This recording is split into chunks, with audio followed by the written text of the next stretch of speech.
What's going on, everybody? Welcome to another Tier List Tuesday. I'm so excited. I love Tier List Tuesdays. Quinton, is this your favorite day of the week? It's my favorite day of the week. I wake up every Tuesday. I drive to work. I'm like, Tier List Tuesday on the car inside. Do you have like your own soundtrack in the car? Yeah, a custom Tier List Tuesday playlist. Wonderful. That's wonderful. Great, yeah. Okay, so I know you have a fun fact. I do. What's the fun fact? Well, we're doing top 10 units. Mm-hmm. Did you know the Mayans had a base 20 number system? No. So you know how we have like 1, 2, 3, 4, 5, 6, 7, 8, 10, but it's like different than like 11? Yeah. They would do up to 20 and then go over at 20. Oh, interesting. Yeah. Mm-hmm. Fun fact. Yeah, fun fact with Quinton. All right, everybody. So what we do here is actually talk about Warhammer, although we do daily fun facts with Quinton. Yes. Today we're going to be talking about top 10 units in Warhammer 40,000. We're going to be ranking them based on their competitive value. So we're not going to be factoring in their coolness. We're not going to be factoring in the lore or what they're supposed to do. We're going to factor in how good they are in the game with kind of on their own. We're not considering characters in this, and we're not even considering vehicles and monsters in this. We're going to have our own tier list for those kinds of categories. So this is purely like units of dudes that you can buy, like guys. Like dudes. Like dudes. Stuff. Yeah, stuff. Things. Like, typically like squads, yeah. Yeah. So anything with the monster or vehicle characters excluded, basically, yeah. Yeah. Or characters. But don't worry, we will definitely be doing tier lists for those things coming up as well. So before we get too deep into it, I want to thank all of you for watching this channel. We've been doing really well lately since the launch of 10th edition. Your support has meant the world to us. If you could just watch this video and show us your support by clicking that subscribe button, liking the video, and leaving a comment telling us what you thought, if you agreed, if you disagreed, if you liked Quinton's fun fact, please do so. All right, Quinton, are you ready? I'm so ready. You're so ready. So let's head on over to our numero 10. The Zoanthropes. The Zoanthropes. This is Tyranid units. I know. 10. I know. This might be a little bit controversial. Zoanthropes maybe not this good, maybe this good, but here's what Zoanthropes do. When you take 18 of them, I'm not talking like 3, I'm talking like 18 of them. That is 18 models with toughness 5 and a 4+ vulnerable save, access to 1 CP, feel no pain, nearby Venothropes make them all styles. That is chonka tough. Yeah, you have 2 units feel no pain and a 3rd unit hiding behind a wall. They all have a Bright Lance that can advance and shoot with lethal hits. Whoa. Yeah, so they shoot. Not only do they have a Strength 12 AP, it's 3 or 4? I think it's 3. It's 3. AP 3, D6 plus 1 damage shot. They also have a blast profile. D3 shots, but blast, and there's 6 of them. So if you're shooting a 5-man, just plus 6 shots. Shooting a 10-man, plus 12. Yep.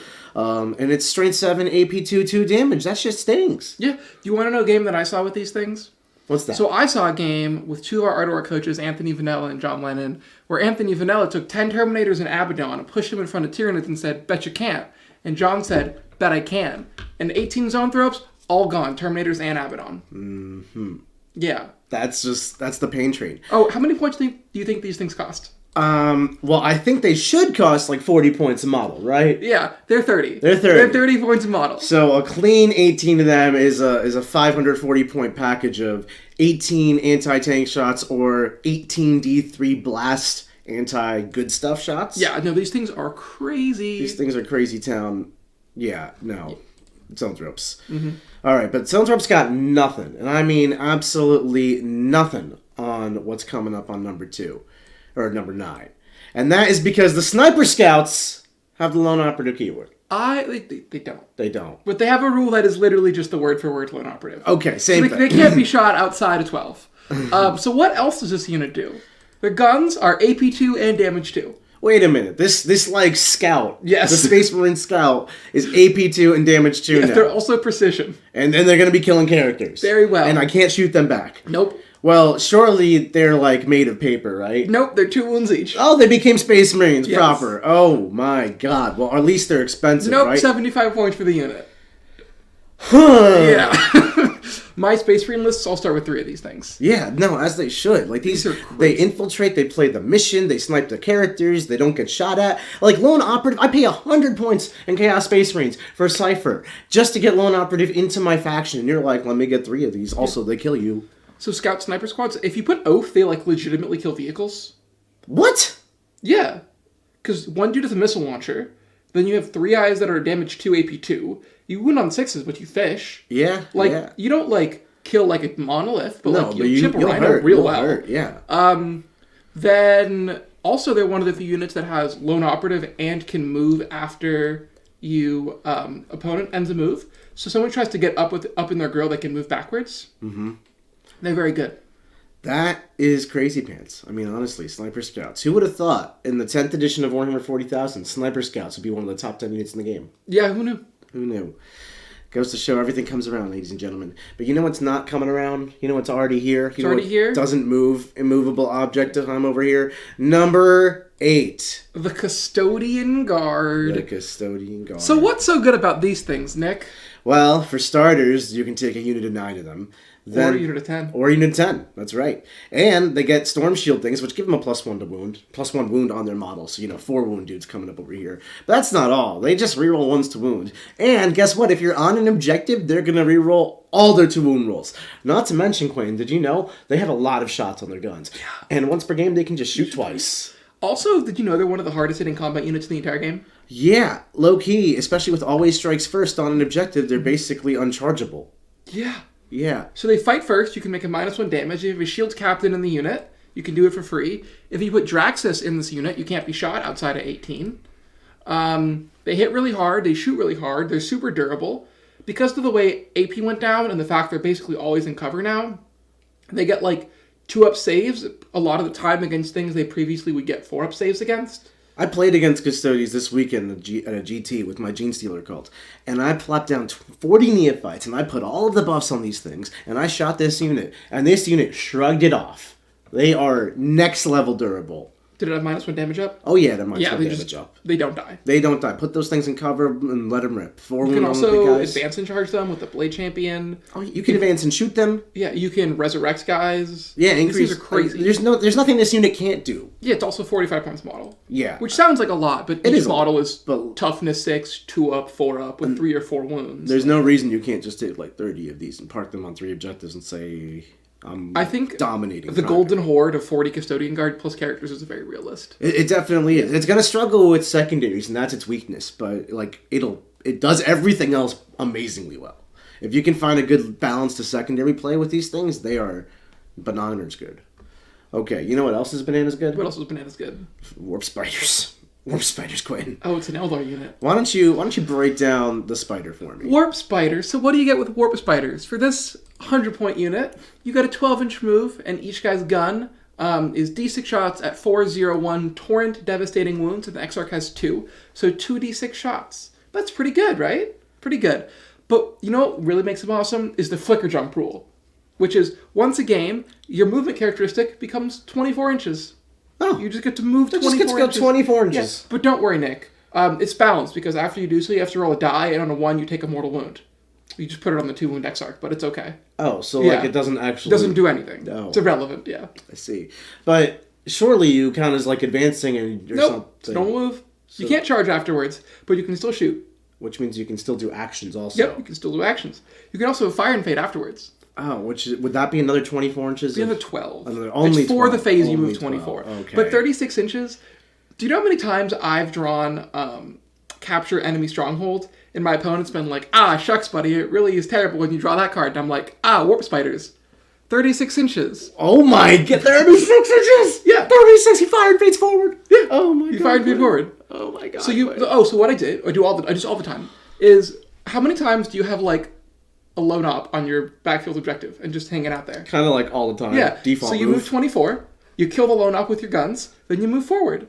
I did it to John. I was playing Custodes. He had a Calidus Assassin, and I was like, you haven't Phantasm yet. Move 24, kill the Calidus, fire and fade. Your sticky objectives, now my objective. Capture enemy outpost, 8 points. Let's go. That's just dirty. That's just dirty, Quinn. Oh my god. I thought they were just broken because they moved 24, doing action, gets to some place, fire flamers at your trash. Overwatch is pretty good with them. They also do that. They also do all that. Yeah. But, then they also just capture enemy outposts instantaneously. I've seen a lot of times where they move out, they shoot again, and they Phantasm behind a wall.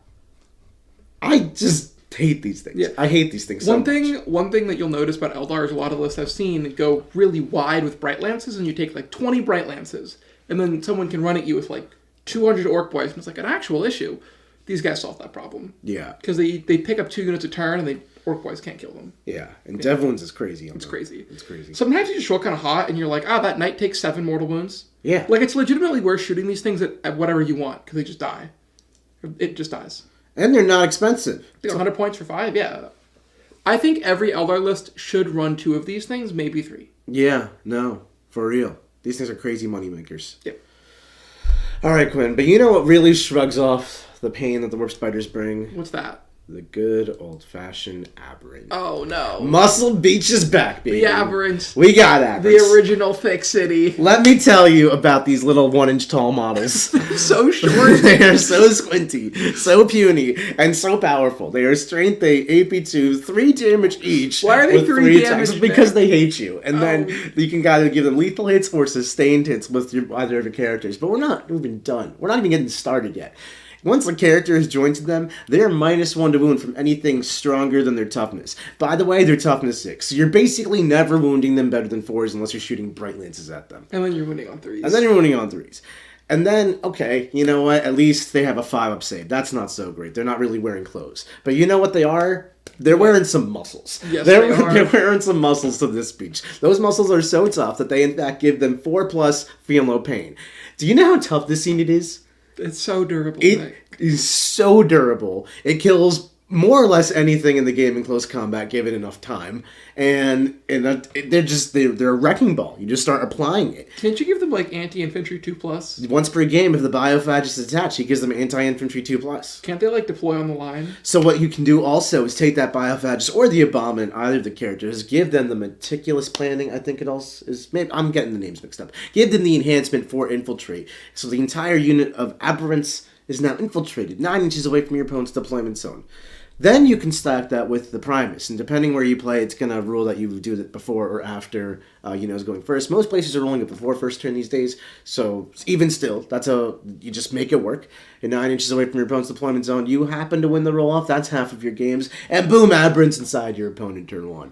Juju capture enemy outpost turn 1, let's go score it. But what happens if they die, Nick? What happens if they finally manage to put their whole army of shooting into this thing and it dies? You grab one of these pretty little Art of War dice, which are available for sale right now, Quinn. You roll it right here. You roll a 4 on the table right in front of you live on TV, and then you put them back into Blip City. And then you do it again. At full strength? They do it again. You hit it with the 4, feel the pain? So there's 2 things that happen when you play with aberrants in 40k. One, they sit on an objective and control 1/3 of the table, and no one ever goes and bothers them. 2, they destroy your opponent's entire army. It's one or the other. It's amazing. It's a beautiful, beautiful creature. Oh, but what happens if someone wants to shoot them and they're not within 12? Well, it's honestly interesting because if most things shoot them, I don't even care. They're so tough.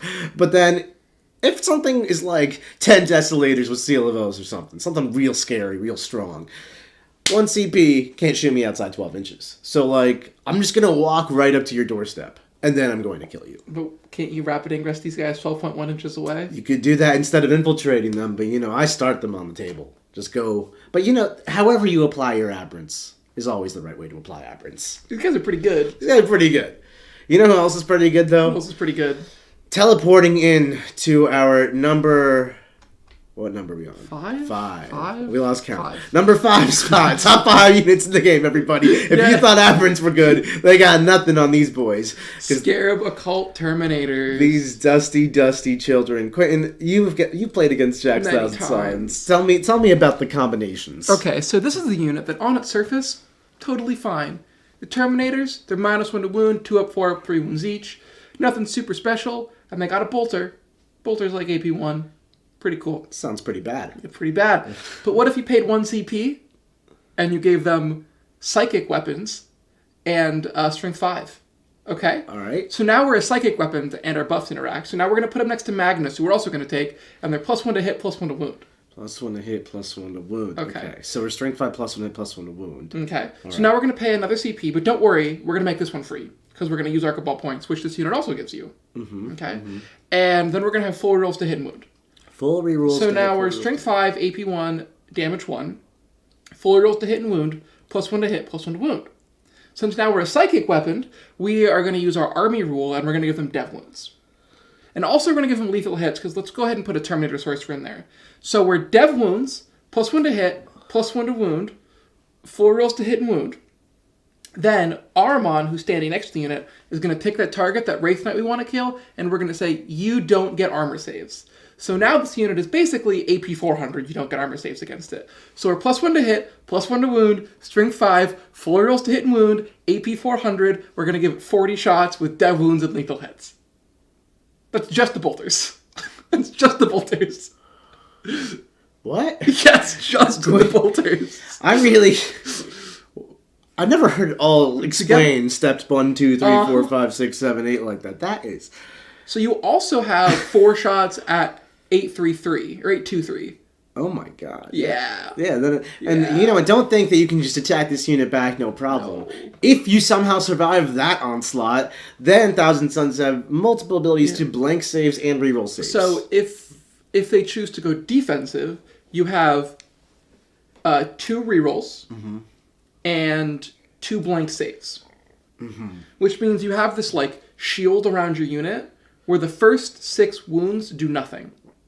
Yeah, and on Terminator type profiles, like it's not. That's quite significant. Yeah. So these guys are so durable that you have to have bright lances to kill them, or like las cannon type things, and the first 6 do no damage. Well, it's also like if you're doing a normal army approach where it's like some las cannon, meltagun type stuffs, and some like just shots going at them. Take the shots; those are the ones that'll fail the saves, and then I'm gonna blank and re-roll the las cannons. You know, they can really tailor where they put their defense. Yeah. This is a monster of a unit. Like but it gets better.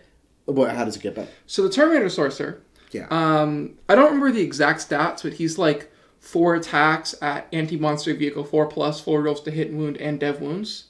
So he does mortals. Cool. Because you give him the enhancement. Or you can also give him, if you don't want to do that, you can give him the Umbralific Crystal. With this unit, you can pick it up and teleport it. Even if you're in engagement range, so you have a get out of jail free card. You can teleport it 9 inches away from your opponent, then warp time it to move it again. So you teleport it 9 away, move it to get an angle, then that whole package shoots you. That's bonkers town. So basically, you can teleport this unit and just get line of sight to whatever. They have screening capability, but whatever you see is going to basically get blasted to the next dimension. And then you could actually, instead of using your Cabal points to supercharge this unit to max capacity, you could go a little lighter on the buffs and maybe just make it move again full time after teleporting it. It should be said that like this unit can't do everything all the time, but you have a lot of flexibility in terms of what you want to do. And if you're going to get smacked in the face, you can go full defense. If you want to punch someone in the face, you can go full offense. If you want to move, you can do that. You have so much flexibility here. Yeah. The thing that is interesting with Thousand Suns is that the army is like, it works when it's all together working at maximum capacity. If you can attack like Aramon's unit, he's usually joined to some Rubric Marines. That's like a free 8 Cabal points and like two other Cabal point generating dudes. Just out every turn. So there are weaknesses that you can play towards, but if you get hit by this thing at full force, it is good night. Yeah. Unlike other units on this list, this unit is ridiculous and insane, but it does actually cost points. Yeah. This unit is like a 600-point unit. It's also the unit is synergistic within the entire army. Yes. It needs everything working together to do this to you. But when it does it, you feel it. Yeah, you're gonna find out. But you know who might just be able to tank this unit to the face? All right. A unit of Lich Guard. Oh boy. With all of the attached characters. So we just talked about a unit that was max offense. Talk about something that's max defense, why don't we? Okay, so Lich Guard. What do we get when we buy a Lich Guard? They don't hit very hard. They're like 3 attacks, like strength 6, AP 2, damage 1. Who cares? They toughness 5, 2 wounds each, 3 up save, 4 up invuln. Seems pretty good. Then we're going to add a character in there. Why don't we go ahead and say we're going to go ahead and add an Overlord in there? Why? Because he lets you use this strat for free. I like him. He's 80 points, whatever. So these 19-point models, mind you, now are toughness 5, 3 up, 4 up, -1 to wound. Pretty good. Let's go ahead and add a Technomancer in there. Okay.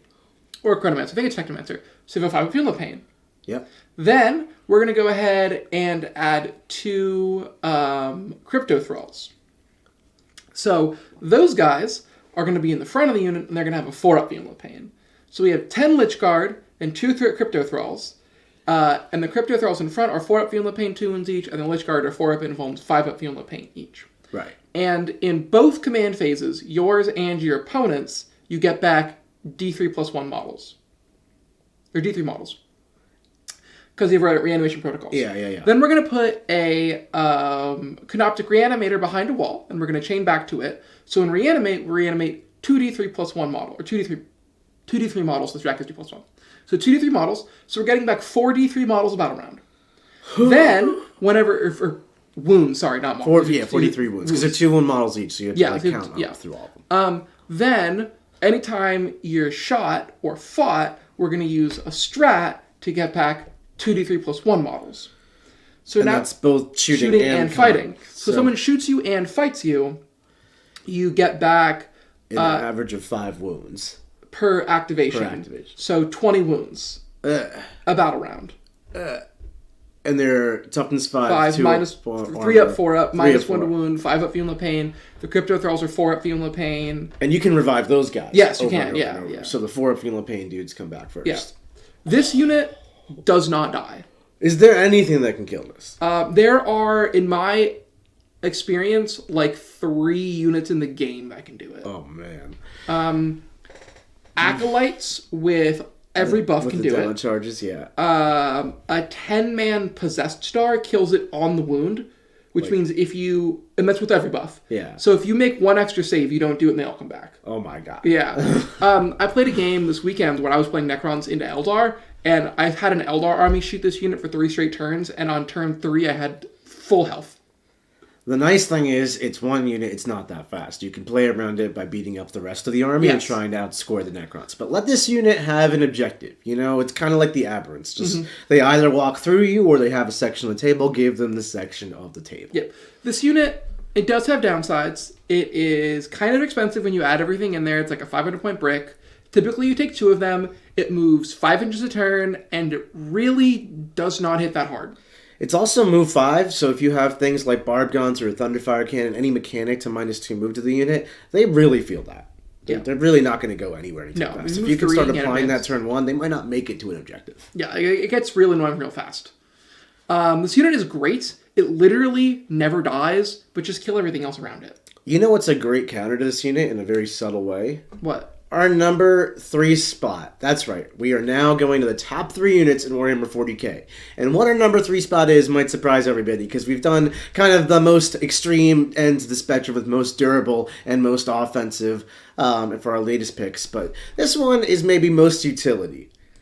We've got the humble Biovore. So what does the Biovore do? He shoots spore mines. He's got like a gun. He's kind of squishy. His gun is indirect fire. Hits on like 4s. It's like strength 6, AP 2, damage 2 or something. It's not very good. It's dev wounds. You can do pokey damage with that. You can do pokey damage with this. But you take 3 of these in every Tyranid list. Why? They even got a point psych of 25 points per model. They went from 40 to 65. Still take 3. What do these things do, Quinn? Why are the Biovore so good? Okay, you see the little floating spore mines right beside those? I do see these little floaty spore mines. They can do actions. They can do cleanse. They can do teleport homers. They can do investigate signals. They can do behind enemy lines. They are just models. Yeah. They're just models. So you, at the end of your shooting phase, your Biovores, or during your shooting phase, your Biovores can do an action and they can place 1 spore mine down. It's a 25mm idiot that counts for every other model, so it can appear and go do something. If you drop behind enemy lines, 2 spore mines in your opponent's backfield. Bam. 1 spore mine can get you 10 tactical points in 1 turn. Deploy teleport homers and behind enemy lines. That's just correct. like that. I need investigate signals done. Let's put 2 spore mines in opposite corners. Yeah. They screen out deep strikes because they're models. Oh my god, they screen. They screen deep strikes. You could move through them, or they explode if they explode if you get near them, but you can't start or end and advance near them. They're still models. Whoa, hold on. So basically, that's the trick here, right? So the spore mines, you deep strike them away, and the Biovore creates a single spore mine, and there it is, 9 inches away from your opponent. It's a model, it does model things. But here's the trick. I'm a clever opponent of the Tyranids. I can screen. I can make the spore mines unable to deep strike into my deployment zone through clever usage of screening, which we teach in the War Room, link below, for a 3-day free trial. And with my clever use of screening, I can make these spore mines, not that impactful. Mm-hmm. But you know what they do? What? They deep strike 9 inches right in front of my army, and they have this rule that says I cannot start or end in advance within 6 inches of them. So if I try to walk forward, my hustle and bustle, I basically can't advance. I have to advance like very much to the side, and that's not the right direction. Also, they can shoot your screens out and then place spore mines. Oh, it's in your shooting phase. in your shooting. So you shoot all your zone tropes first, you kill their screens, then you place spore mines. So I can't screen your spore mines because you choose to kill my screens, because typically screening will push you into the open, into sad spots. Yep. And then the spore mines show up in my deployment zone, or they show up in front of me and move block me a little bit by taking away my advance rules. And they stack with the barb gaunts who slow you down, and one barb gaunt shoots here, there, and the entire army's -2. That's correct, yes. Yeah. What? So, take Biovores, you guys. They're real good. They don't do damage, they're not durable, but, like, spore mines will just get you points. 3 Biovores is, like, all of your secondary play for the entire game. 195 to say my opponent cannot advance, and I score secondaries. Yep. And also my backfield is screened. Yes. The explosions are no longer optional. You have to explode, I'm pretty sure. But they're still, like, insanity. Who cares? Yeah. I had one spore mine hold up a unit of 6 Thundercav into Wolf Lord for 2 straight turns. I was playing Demons against John, and he had Biovores. This is a stream game in the War Room right now. And the first couple turns, he had nothing to do with his Biovore spore mines. He wasn't drawing, like, behind enemy lines. So he just, like, created spore mines in random spots around the table, and they were just, like, in ruin walls, so I couldn't do anything about them, and that's a screen. Yep. I saw a spore mine kill Magnus once. I did watch that. Magnus had 1 wound, and John put a spore mine 9 inches away, went for the charge, made it, hit Magnus, exploded, did 1 mortal, killed Magnus. Yeah. It sucks. Mm-hmm. And I think there's a lot of questions about what even is a Biovore in these spore mines. So a Biovore is a 40mm base model that's like really, really, really old and 2.5 inches tall. Yeah. It's like this big. It doesn't do anything, but it once a turn places a 25mm, basically a token on the table. The spore mine doesn't do anything, but it is legally classed as a model, which means it can do anything that, like, quote-unquote, a unit can do. Yeah. Like, it's eligible to shoot. And if you kill it and you draw no prisoners, boom, that's 2 points. Yeah. Basically, imagine at the end of your shooting phase, you could place 1 guardsman anywhere on the table. Without a gun. Without a gun. So, like, one cultist. Yeah, something like that. You that. place 1 cultist anywhere on the table, and it can do an action. Yeah. It exists. It exists. Yeah. And so basically it shoots a spore mine out of its back cannon. Yeah. That's the Biovore. I'm glad these guys are good, but I'm sad why they're good. Yeah. All right. Okay. What's next? Well, sticking with the Tyranid theme, we've got number 2, Uprising in from the tunnel system over here. One of my units I have used and abused. The Neophytes. Oh, no. Okay, so there was some debate about whether or not it should be Neophytes or Acolytes in the slot. There was a decision to maybe go with both, but I think the Neophytes are the better of the two. They're both amazing and they work in tandem. I think we can agree that this slot is Neos/Acos. Yeah. Deep striking GSC infantry. So this is what these guys do. This is a 20-man unit. You can take a 10, but you're taking 20 guys, and 12 of them basically have shotgun-type hybrid neophyte weapons, whatever, like glass guns. And then I have 4 seismic cannons, and then 4 weapons of your choice. The options are Webbers, Flamers, or Grenade Launchers. And they're all good. They're all good. They're different things, but whatever.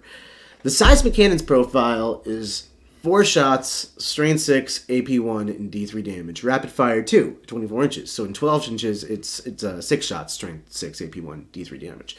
None of this is too assuming. Like, you've got 4 of those, a lot of shots, not that great stats. A couple flamers or grenade launchers. It all hits on 4s. The seismic cannons hits on 5s. Right? This sounds terrible. This is not a good unit right now. But let me tell you about what we can do with them. We can add a Primus. The Primus is going to give them reroll hits. We can use a Strat. The Strat's going to be +1 to hit, +1 AP. We can couple it with a Ridge Runner. Ridge Runner is going to be +1 AP, ignores cover against the target unit. We can couple it with another Strat, which gives 2 units +1 to wound against 1 target enemy unit. Then we can arrive from reserve, because we're playing Gene Stealer Cult out here. Sustained hits and ignores cover again. So now we are talking 100% hit rate with our 24 seismic cannon shots who deep struck 12 inches away from you with +1 to wound, AP3, ignores cover, and D3 damage. Get wrecked. But that's not all, because I've got 24 shotgun shots coming at you from my little idiot dudes that are in 12 inches, and they're hitting on 3s, rerolling everything, sustained hits. That's like 110% hit rate.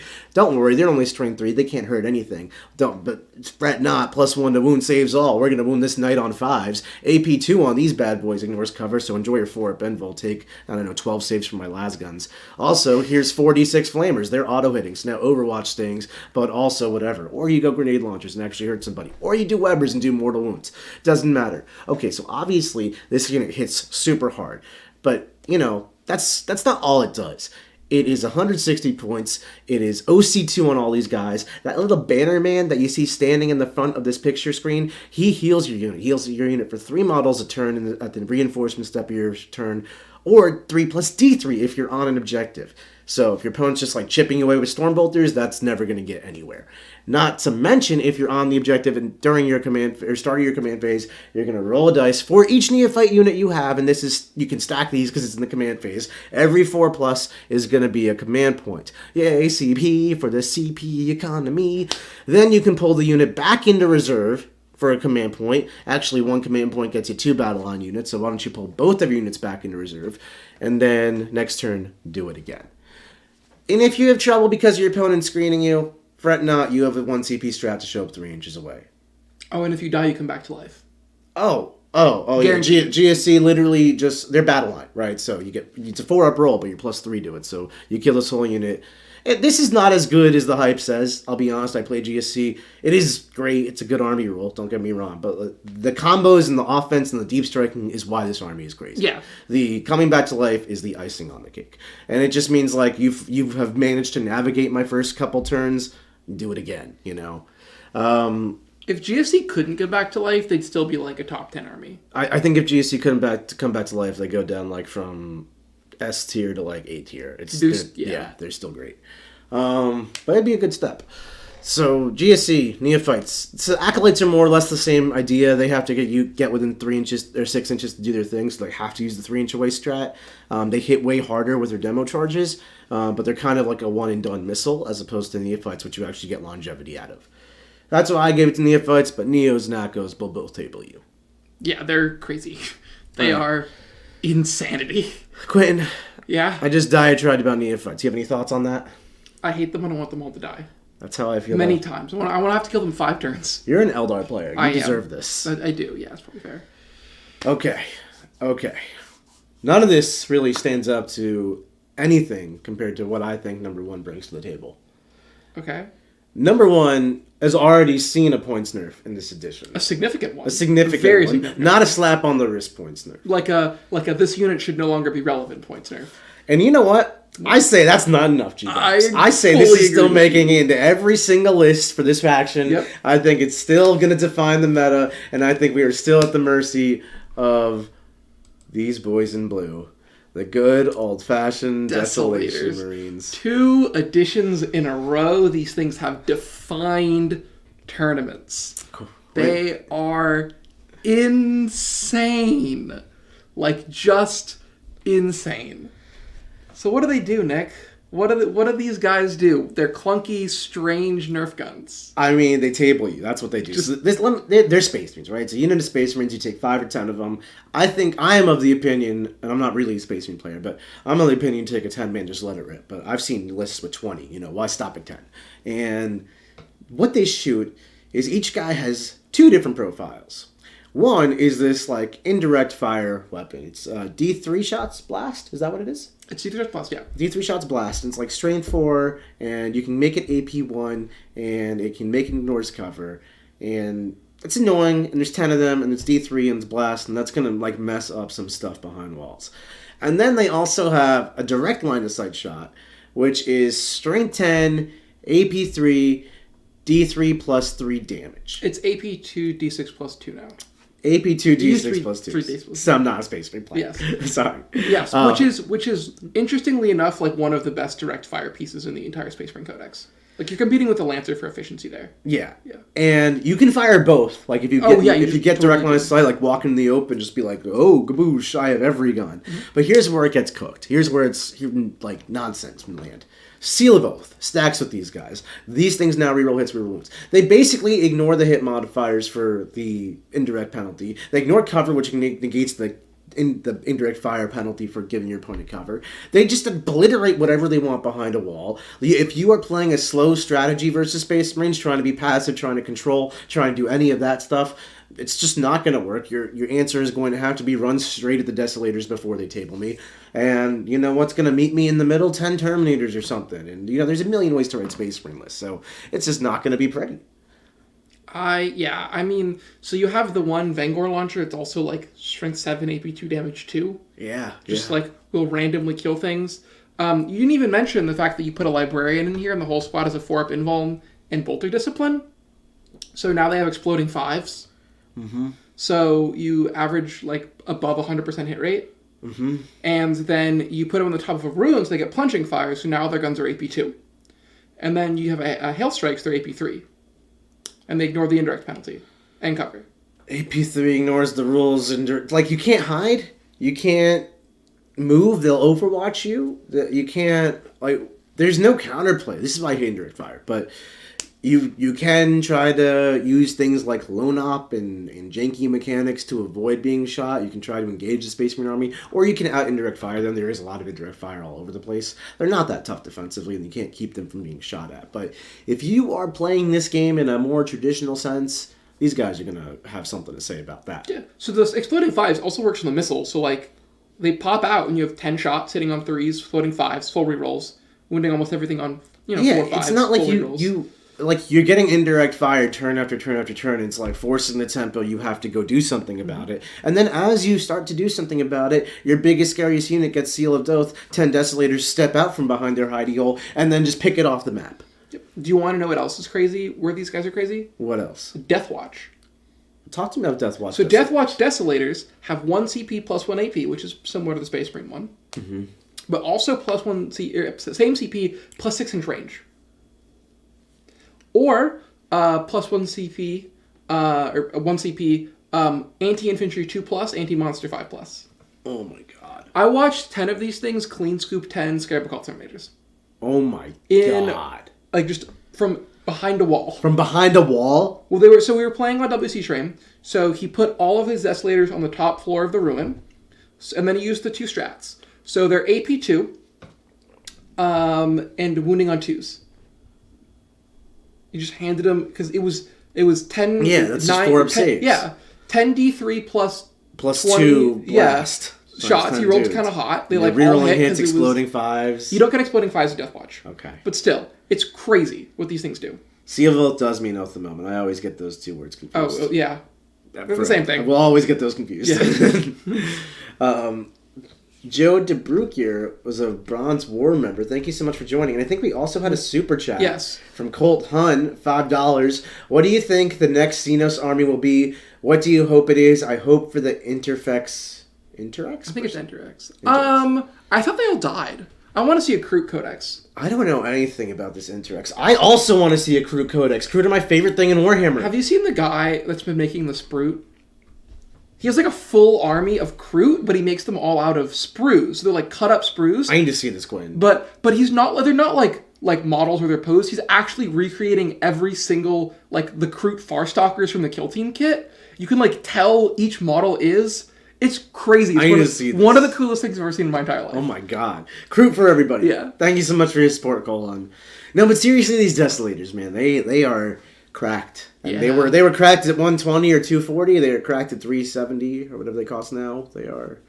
They fire cracks and it hurts. Yeah, these things are very good. So there's a lot of good units in Warhammer. This wraps up our list. That's our top 10. There's definitely things that definitely deserve honorable mentions. I know Quinton and Jack desperately wanted to put Obliterators on here, but I just had to veto that one. Wraithguard could have definitely made a top 10 appearance. There's a lot of good great units in 40k. Let us know what you thought about our top 10 list. I'm sure there's going to be people with different opinions. Maybe they want to reorder stuff. Maybe they think some units just do not belong. Some units definitely do. Let us know in the comments. Don't forget to like this video and subscribe to our channel. There's like a lot of you who watch these videos, but then not many of you subscribe. I can see the stats. So please help us out and subscribe to the channel. It really helps us keep growing, improving our production quality, improving the content quality, just doing more of this stuff for you. So thank you so much for everything, everybody. And if you want to learn how to counter or use some of these insanely powerful units in this top 10, do check out The Worm in the link below, theworm.vhx.tv. It's a 3-day free trial of all of our wonderful content. We are pumping out content every single day. Right now we're doing our Faction Fundamental series where we break down how to play every single faction, top step A to step Z. That's releasing right now as you speak, and my Demon one's going to go out right after this. All right, Quinton.